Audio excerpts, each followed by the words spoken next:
In this video, I'm going to create a custom React hook that displays the time. For this, I'm going to use a simple JavaScript function. This is a function called getTime. I've just defined it here, and it uses the data object to get the current time and display this in a clock manner, like with the hour, minutes, and seconds displayed. So I'm going to console log this function to see the output. As you can see right here, I'm getting the time with hours, minutes, seconds, and I'm going to use this function to display a ticking clock, and then being able to embed it in any component that I want and display it. So this is our very simple helper time function. This is just plain JavaScript, and for this one, I'm going to use this very simple structure. I have this main app component that displays this title, and it displays these two panel components. In these panel components just display this div. So I'm going to define the hook. I'm going to say useClock, for example, and then I'm going to define a state, or I will make it clock set clock. So this state, it's going to be having I'm going to store the current time, and every second I'm going to update this state variable so that I get the current time. Of course, I have to import the useState hook.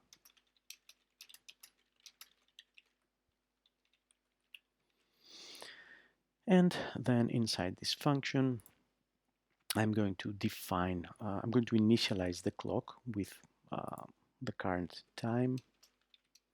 So I'm going to use this function to get the initial time. And then I'm going to use the useEffect hook to update the clock every second. So for this, I'm going to use the useEffect hook, and I'm going to auto import it, and I'm going to call a callback. I'm going to just run this useEffect callback on the initial mount just once. And then inside here, I'm going to define a set interval so that I can run the get time every second. So set interval, a callback function every 1 second. And then every second I want to set the clock state. So I'm going to say set clock get time. Now this is going to run the set interval once. It's going to start ticking, and then it's going to get the time every 1 second. In order to be able to clean up the function once the component gets unmounted, I'm going to hold the ID of this interval, of this timer, and I'm going to return a cleanup function that will clear the interval timer once the component gets unmounted. Otherwise, the component will still be ticking. Before clearing the timeout, I'm going to demonstrate this just by removing the cleanup function and then running this ticking clock, just to see what happens if we don't return a function.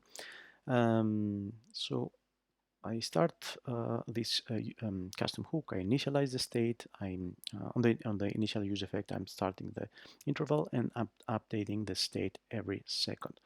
Now the only thing I need to do so that I can reuse it in other components is to return the clock, which is of course the state that holds the time.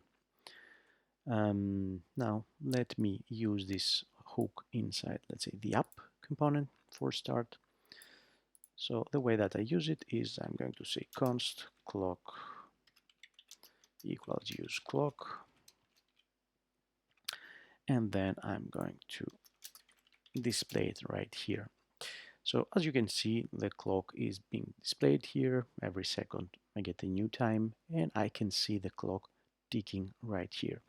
So far so good, but if you remember, I commented out the cleanup function, which means I'm going to have a problem if the component that is using this hook gets unmounted, gets removed from the DOM. In order to demonstrate this, I'm going to remove this clock from the app, and I'm going to add it into the one of the panel components. So I'm going to use the clock here,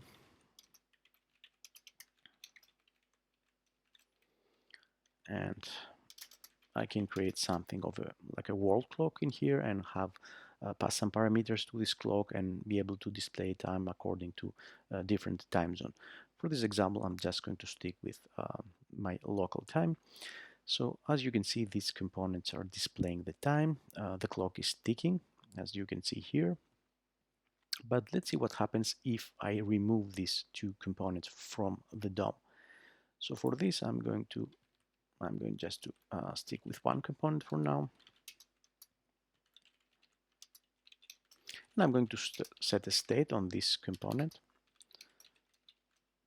so that I can conditionally render this panel. So I'm defining a state called display, initializing it with true, and I'm going to say when this display is true, then display the panel component. Otherwise, if I set this to false, it will stop being displayed and it will be removed from the DOM.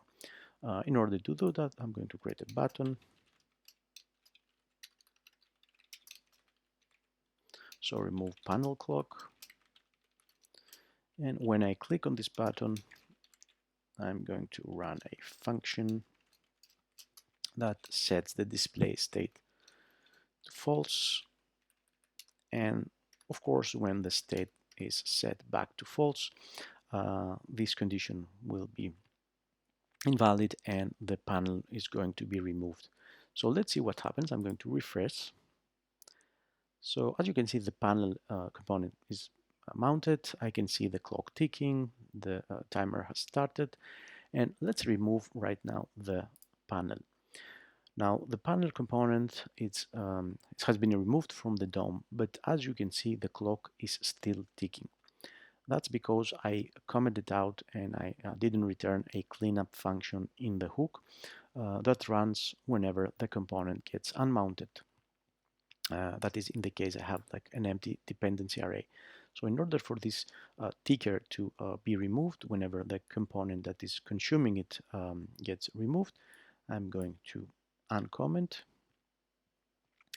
And as you can see here, I now have the same effect. I can see the clock ticking. Let me refresh. The clock is ticking. I can see the clock here, but once I remove the clock, the panel, you can see that the timer stops. That's because the cleanup function had just been executed, and the cleanup function is removing this interval timer, and now I don't have any timers running because there is no component that is using it. And of course, if I had like two components using the set interval here, you can see I can see like two tickers at the same time. So the number here goes from 2 to 4 to 6. It's an even number because I have like two console log messages every second. There are two timers running because there are two clocks and there are two components using this useClock hook. But if I remove the first component, you can see that the first ticker has been removed, the one that is being used by this panel component, and I still have the second ticker running for my second component.